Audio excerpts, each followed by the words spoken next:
Welcome, everybody, to the Scale Up Show. I have a very special guest with me today. I have Rob Moore. Rob is the host of the Disruptive Entrepreneur podcast. Over 700 episodes, millions of downloads, I should say. Rob, absolutely killing it there. He's doing over 9 figures in revenue on the trading side of his business. He is also mentor and advisor to celebrities and multimillionaires. And I think he had over 15 billionaires on his podcast. Is that right, Rob? 16 with my 17th arranged. Awesome, man. Well, super happy to have you on the show. You are a unicorn of a guest in terms of some of the things that you've done. So I absolutely love that. What I'd love to hear, man, is, and I just scratched the surface of what you're involved in, what you're working on. Can you give everyone just a quick understanding of all the things that you're kind of focused on right now, your different businesses, your attention empire, as we shall put it, and just walk us through that real quick, man, so everybody has a good starting point. Sure. So I run the UK's largest property training company called Progressive Property. And then in 2008, we acquired a business and personal development training company. I acquired that for virtually nothing and built that in its peak to an 11 million pounds revenue in 2016. So that company's now 16 years old. It's its 16th anniversary. And, you know, on a COVID year, it might be 12 million, and in a non-COVID year, it might be 20 or so sterling. Add a bit of change on for dollars, top line revenue. In that time, I've written 18 or co-written or written 18 business and real estate related books. Probably my most well-known are Money and Life Leverage. I have 2 podcasts, the Disruptive Entrepreneur and Money. And now we're over 1,000 episodes, I think, across those 2 podcasts.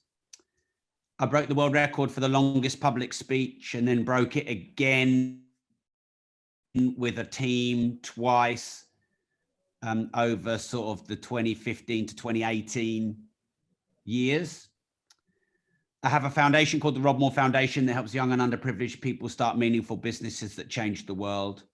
This last 12 months, I've focused on being a creator and spending as much time creating more content as I do running my companies. I have more than 1 million followers on my social media now, one of the top 100 followed on Clubhouse. I have about 1,500 tenants in my real estate business. We have a management company, the largest property management company in our city. And we're developing 2 apartment blocks of about 220 tenants that will be in those 2 apartment blocks. One of them actually made a 13,477 pound net profit in November 21. Wow. That was rolled up over some months, but it was one of my best months. And those 2 projects are probably worth north of $25 million, maybe more. So that's a little bit of a landscape history, I suppose, of my entrepreneurial journey, as you asked. Moving beyond and into the future, I'm probably going to launch a series of NFTs for my top fans and followers, and working on, you know, helping as many people on this planet start and scale their business and get better financial education. So my personal mission and vision that I'd like to spend the next 50 years on is teaching people how to build multiple streams of recurring income and get better financial knowledge. I don't think that the information in schools is modern enough for being innovative, enterprising, and entrepreneurial. And so I want to make sure I give back and do a lot more work with my foundation. So yeah, I suppose that answers your question on a bit of a journey over the last 16 years. I'm now just about to hit 43. So I'm a bit of a granddad now in this.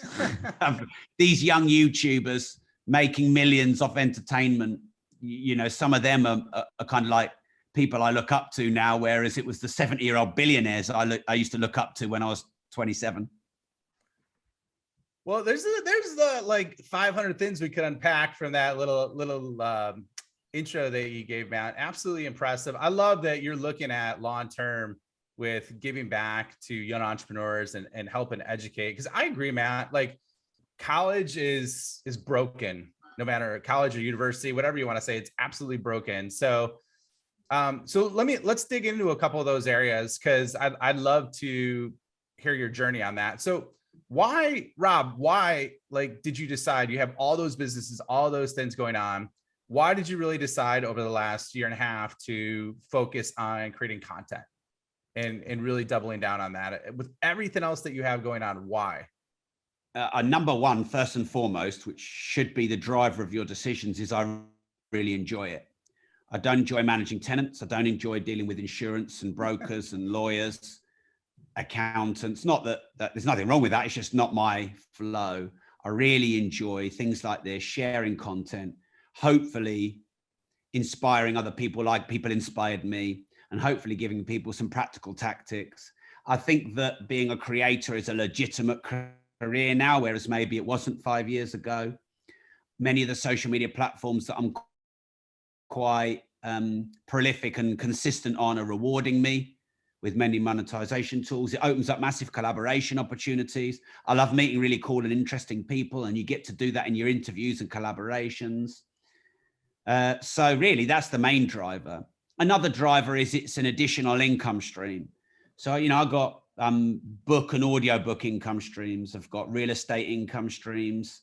I've got property management income streams. I've got my training businesses income streams, and the sort of creator and social media monetization income streams, an additional income stream, an unrelated income stream. It's also where you're going to meet 99% of your followers, fans, subscribers, customers, and collaborators on social media. So it's a merging of many worlds that I'm really interested in. And it's also a way to peer into the future of NFTs and cryptos and the metaverse in all these Discord communities. And, you learn a lot of the information in Clubhouse rooms and things like that. So they're the main reasons why I'm really keen on the creator space. And also because, running companies shouldn't be a full-time job. If you've got a good senior team and a good MD or good board members, you shouldn't have to be working on those full-time. If you do, then you're not leveraged enough and you haven't got the right senior team and the right staff. And, across my main companies now, staff in-house and contractors and outsourcers, we now have about 250 people on the payroll. So if I have to work 24/7 in my company, I'm not leveraging enough these specialist roles of those 250 odd people that are on our payroll. So doing other things in the creator space commits me to being more leveraged and, relying on my senior team to really grow the companies. So how many hours a week do you work on average? That is a really variable question, because I'm the most consistently inconsistent and inconsistently consistent person you're likely to meet, in that I get this routine and I get really religious to it and I hack it. And then I change it up because I'm bored, and I work on lots of different projects. And then you've got to define what's work and what's pleasure. So actual hours, grafting, I would say 4 hours a day, something like that. Some days I have 2 hours of meetings. Some days I have 4 hours of meetings. Some days I have no meetings. So I'd say on average 4, but when the lockdown happened, that was 14 hours a day. And I was prepared to do whatever it took to make sure that while the world was burning around us, we didn't get caught in flames. So I'll do what needs to be done. And sometimes it's 14 hours a day and sometimes it's 2 hours a day. I spent 3 or 4 years over the last 16 in semi-retirements and traveling the world with my son's golf and spending a month a year in Cayman Islands and a month a year in Dubai. And then I start a new project and then they get all obsessed about it again. So I'm consistently inconsistent, and people probably shouldn't copy me on that. Like, many entrepreneurs like variety. And I'm this sort of paradox of liking to work and liking to leverage and outsource, liking a lifestyle that I choose because I'm an entrepreneur, but liking to do deep, long, hard, meaningful work because that's also fulfilling. Well, so here's the thing. I see you everywhere, right? Omnipresent Rob, so we'll call you right now. So how do you only work 4 hours a day when I see you doing clubhouse rooms all the time, you do the reoccurring revenue or reoccurring income summit, like you're always doing stuff like that. So how do you make that a reality then with all the businesses and all the things, and how, I guess, and I'm sure you're going to leverage it, but how are you everywhere? Yeah. So there's two words: leverage and repurposing.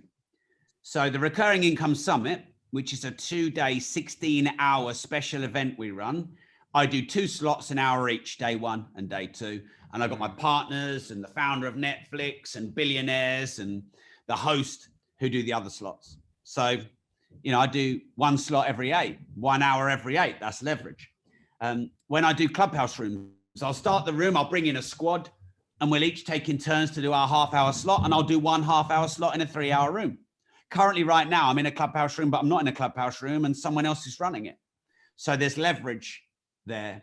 So that's the way I like to play the game. I've got a senior team. I've got 85, 90 in-house staff in my training businesses and lettings business. So I'm only one of those guys. I only do 189th or 190th of the hours required to run those businesses. So that's number 1, leverage. And then number 2 is repurposing, whereby I'll create content on one platform and I'll share it on all the others.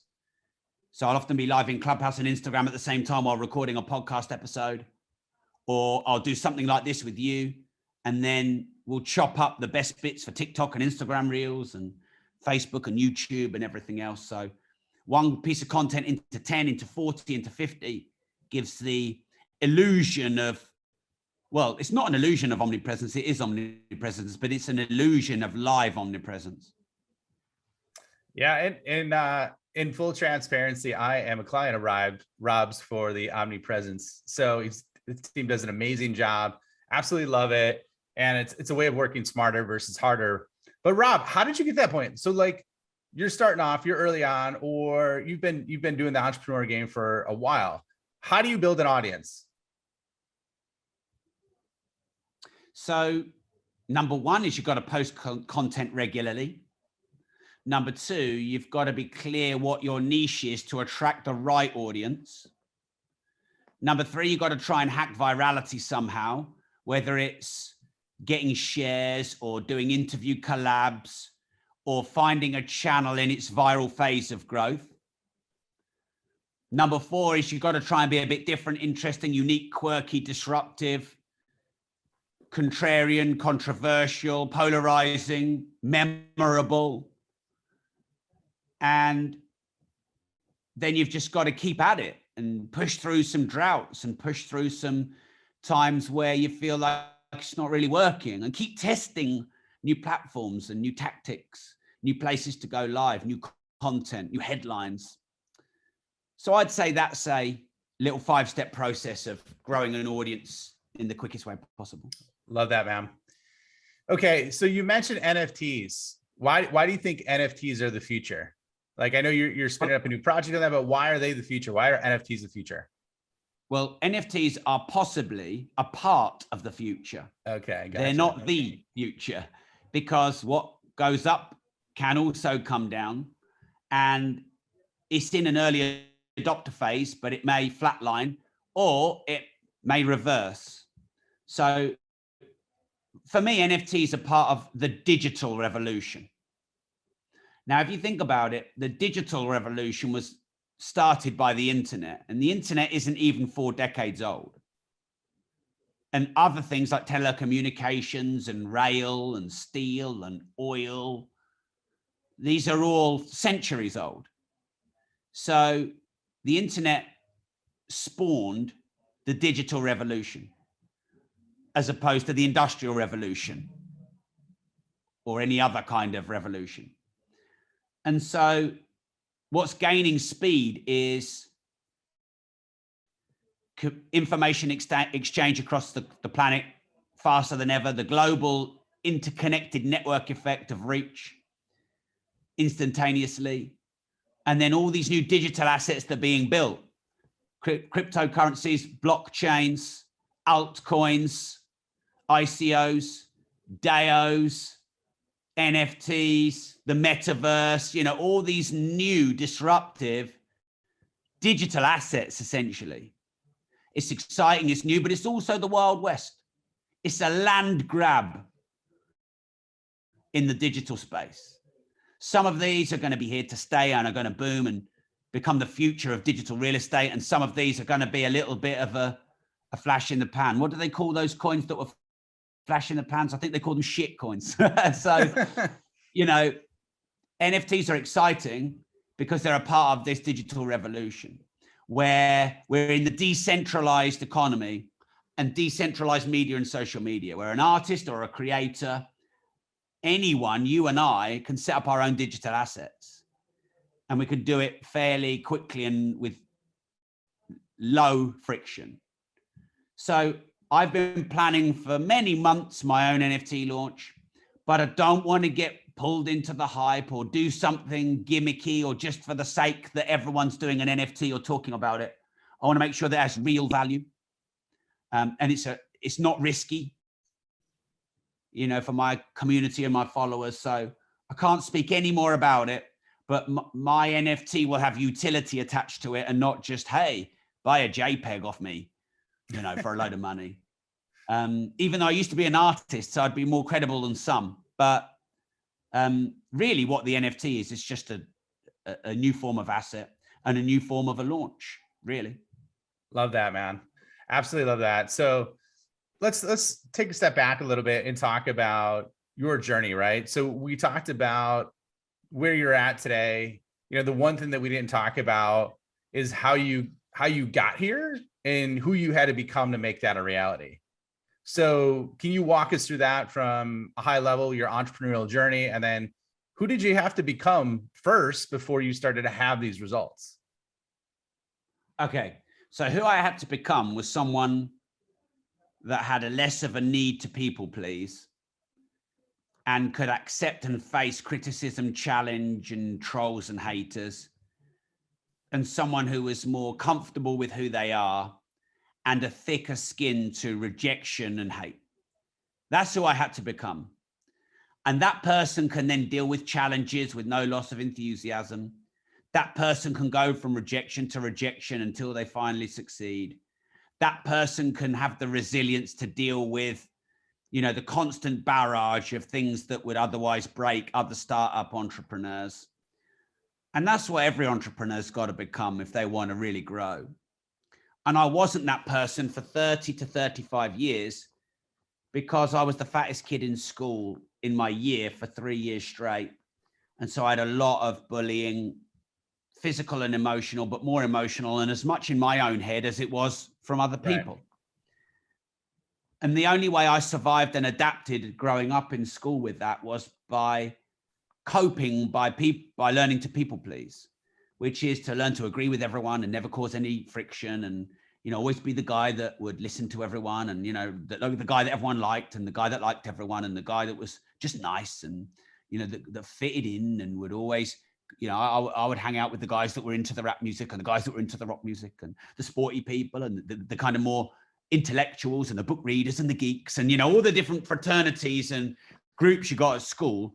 Yeah. I sort of merged into this chameleon of being all of them. And in that journey, I lost myself. I didn't know who I was. And I couldn't take criticism and I couldn't take rejection, because it meant feeling lost and hurt and lonely, as I felt for 3 years when I was really overweight. The problem with that being an entrepreneur is it's just not that kind of personality. It makes it really hard to cut it as an entrepreneur, because you have to deal with challenge. You have to deal with, you know, rejection. You have to deal with having a clear vision and what do you stand for and what do you stand against, and having legal issues and customer complaints and all the things that go with growing a business, all the downsides that counterbalance the freedom of being your own boss. But the greatest thing about being an entrepreneur is entrepreneurship taught me those lessons. It gave me those gifts. And so really I had to kind of have an evolution of my personality and learn to become that. And I'm still deep down the soft, people pleasing, don't want to cause any rifts or conflicts.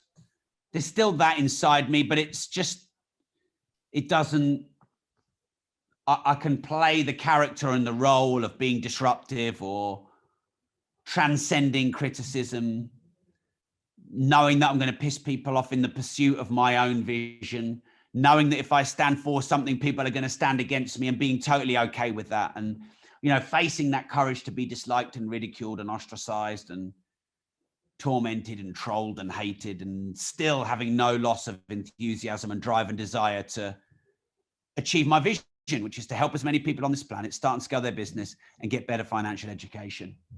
And, you know, I think it was Churchill that said, if you stop at every dog that barks, you'll never get to your destination. And there's going to be a dog every 5 minutes around the corner that's going to bark at you. That bark is going to be, come over to this business. Don't do this. I don't like you. You shouldn't be doing this. This dog's going to bark in many forms. Look at the dog, smile at the dog, and carry on walking forward. And that's what I had to learn. And that was who I had to become. And really the main driver of that, Ryan, was because in December the 15th, 2005, my dad had a nervous breakdown in his pub in front of all of his customers, and was diagnosed with bipolar and was arrested and sectioned. And this was 16 years ago, and he's just turned 78, and wow, he's still really ill, but he's still there. And he raised me to be an entrepreneur, and I lost my way from age kind of 13 to 27, got stuck in the school system, you know, wanting to impress the intellectuals, went to university, got a useless degree, went to work in debt in my dad's pub and built up a lot of consumer debt, like a lot of people do who put themselves through school and university. And it was my dad's nervous breakdown that was a rude awakening for me to go and actually take some risks and face my fears and start that business that I knew I always wanted to do. Wow.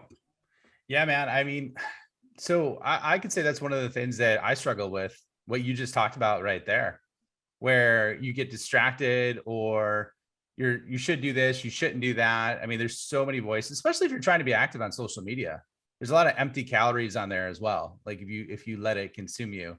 And because I got brought up, man, in the corporate environment where it was like you were told what to do all the time, right? And so it was just really interesting, and that's something I'm finally breaking through. So thank you for sharing that, man.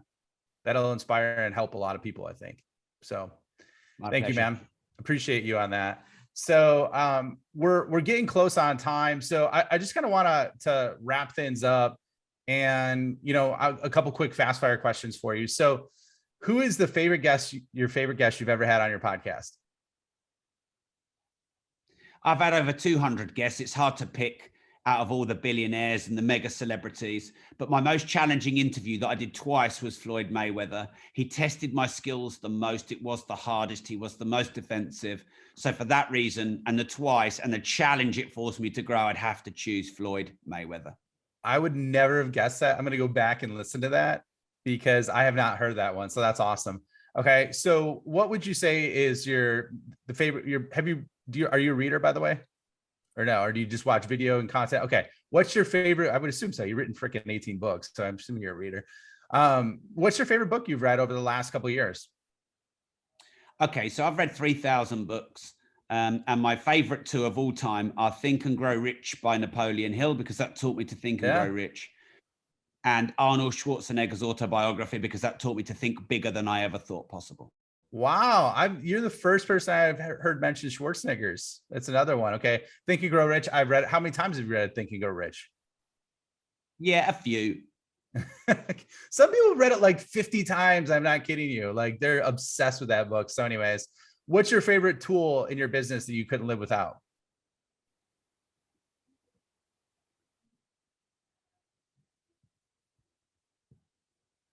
I would say my favorite tool is not a tool. It is the people. There you go. Okay. Last but not least, where do you see with AI, machine learning, all this tech, the metaverse, where is the world of business going over the next 10 years? The world of business is going where it's been going for the last 30 years, which is online. It's just what form. Is it social media? Is it the metaverse? Is it the blockchain?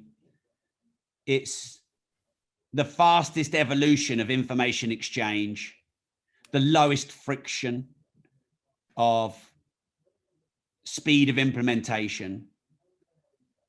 So I couldn't tell you in 10 years where we're going to be, because the online world is going to have changed dramatically because it gets faster and faster and faster. But one lesson I've had is I jumped into many things too slowly. Facebook, YouTube, Instagram, Clubhouse, you name it. I jumped in too slow. Cryptos, Bitcoin. So what I would just say is, when you hear enough people you respect talk about a new tech or a new platform or a new media or a new asset, try it, test it, open it, launch it, and give it a go. Don't go all in. Only invest capital you can afford to lose when you start. But if you get in early enough in all the new proven, not when one person said it, when 5 people have said it that you respect, but you only need one of them to go big and you'll go really big. Love that, man. Awesome. Where can people find you? Where can they learn more about Rob Moore and the Disruptive Entrepreneur? Okay, so my podcast is called The Disruptive Entrepreneur. You find that anywhere. You can find me on all socials at Rob Moore or at Rob Moore Progressive. And then I have some money related gifts that I share, which is robmore.com/MMM, as in make more money. So I'm writing 2 new money books, Increase Your Fees with Ease and The Laws of Money. I'll be giving free digital copies of those away before launch. And you can gain access to those 16 billionaire interviews, the Floyd Mayweather ones, etc. robmore.com/MMM. Love it, man. Thanks for being on the show. It was awesome having you on, and I loved your insights. Pleasure, Ryan. Thanks for being a great host. I'll see you soon. See you soon.